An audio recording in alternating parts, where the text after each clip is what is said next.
facts. America's obesity has not doubled, it's tripled in the past 50 years. The CDC defines obesity as anyone with a body mass index over 30. In the 1960s, that was only about 14% of our population, but today, it's closer to 40%. What are the negative effects of obesity on Americans? My name is Aiden Peter. My name is Ben Friedlander. My name is Guillermo German. My name is Paola Patti. Our research question is, in the 21st century, to what extent has obesity negatively affected Americans' quality of life in the United States? Obesity throughout America has negatively affected Americans through physical and mental health challenges, economic struggles, and it negatively affects Americans because it causes them to face social stigma. Obesity has become a very common issue in the United States, and in this graph from Obesity and Culture by Rachel Cotterman, it says that obesity rates have been increasingly going up since 1960. The graph represents rates between men and women, and the solid line here represents rates for men, and then the dotted line here represents rates for women. The blue line at the top here in the graph represents rates of overweight men, and as you can see, there's a higher rate of overweight men than overweight women, but here you can see that they have started to decrease and the women have started to increase. You can see in the middle of the graph there's obesity rates between men and women have a higher rate of obesity, but they are both steadily increasing, and as you can see right here, the men have started to surpass the women. As people have more weight, their chances of getting bullied at one point in their life increases. As shown in the graph by Social Direct, a website that shows journals and books, it demonstrates how people that are unfit are more likely to be bullied. We have the traditional way of bullying, which is mainly in-person, and cyberbullying, which is through the web. As you can see, for muscular strength, they're bullied around the same amount. However, for cardiorespiratory fitness, unfit people are bullied way more than non-fit people.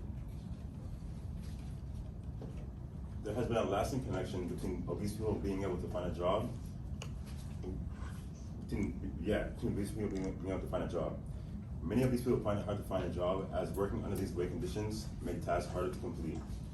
Taking a look at this graph, we can see that as obesity rate increases, the weeks of unemployment increases. This graph can support the fact that the longer obese people stay obese, the longer the time they stay unemployed.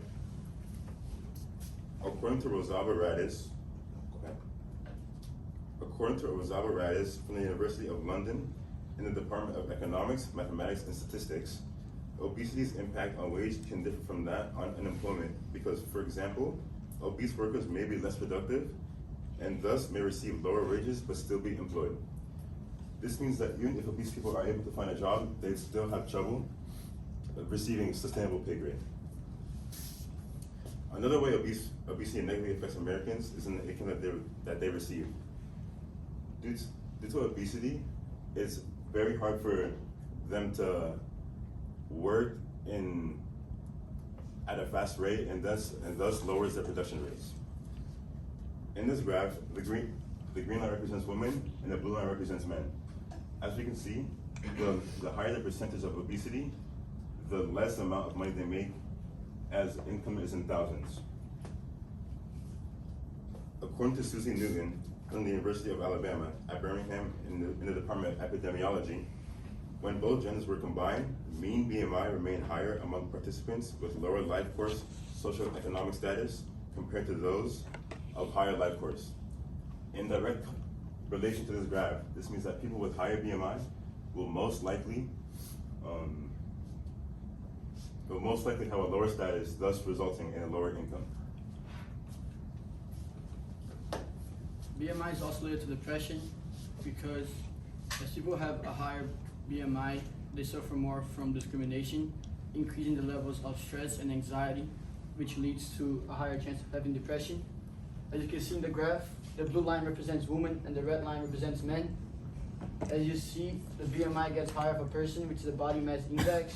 The amount of percent that people have depression also increases, shown in the graph.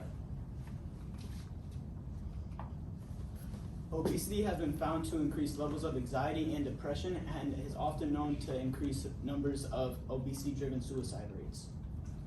The graph on the right shows obese patients between men and women, and are they taking antidepressants, being moderate severe depressive symptoms on antidepressants being this side, and then no antidepressants being the right side. The green represents women and the blue represents men, and men on no antidepressants were more likely to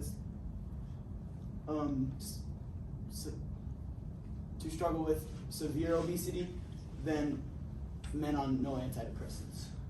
Obesity has been a very big problem in the US because it makes Americans struggle to live in the society.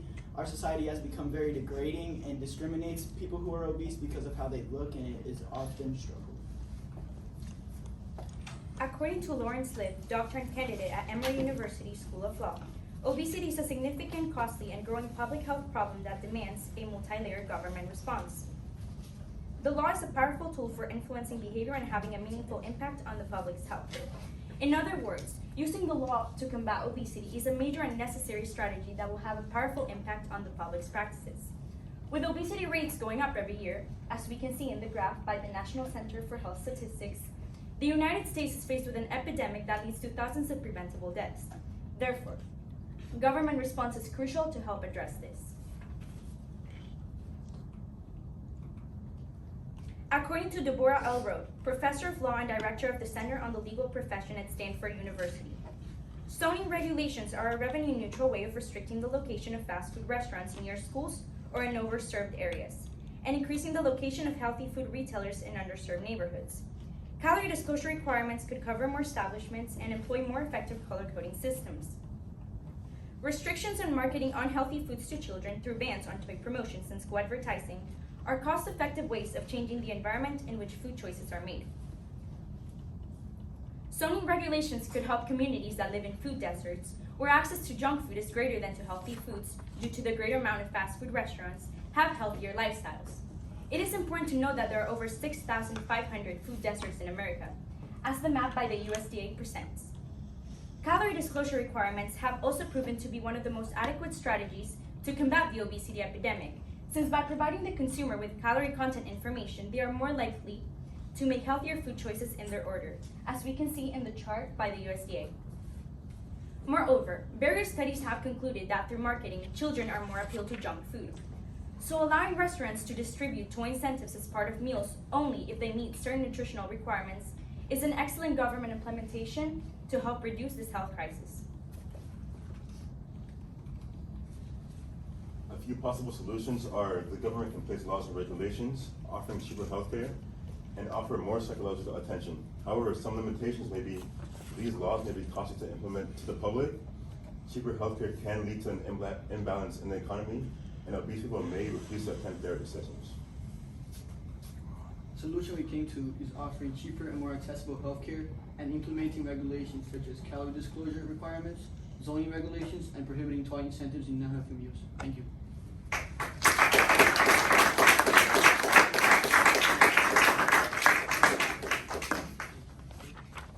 Ben, we'll start with you and then work our way across.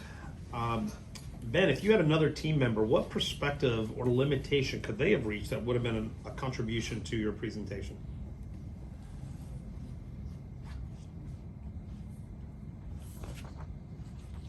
Can you repeat the question? Sure. If you had had a fifth member of your team, what perspective could they have brought that would have helped out? They could have had a perspective that collides with mine in the mental health aspect. They could have had a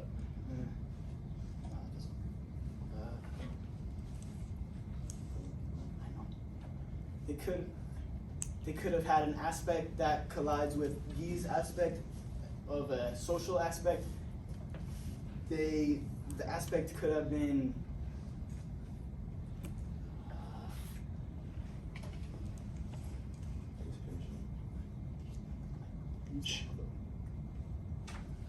Share with us. I'm blanking.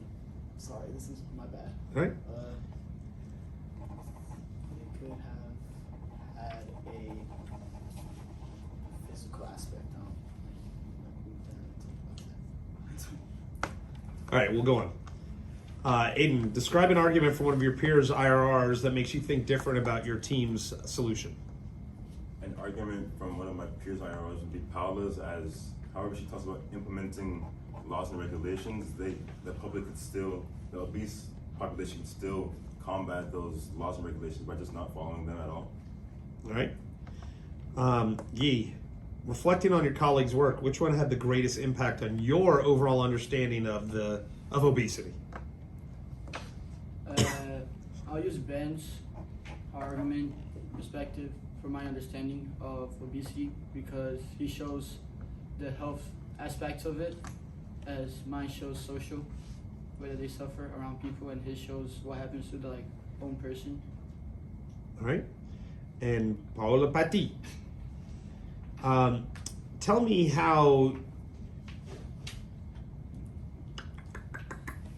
what's an example of an argument you didn't use from one of your peers' presentations and why?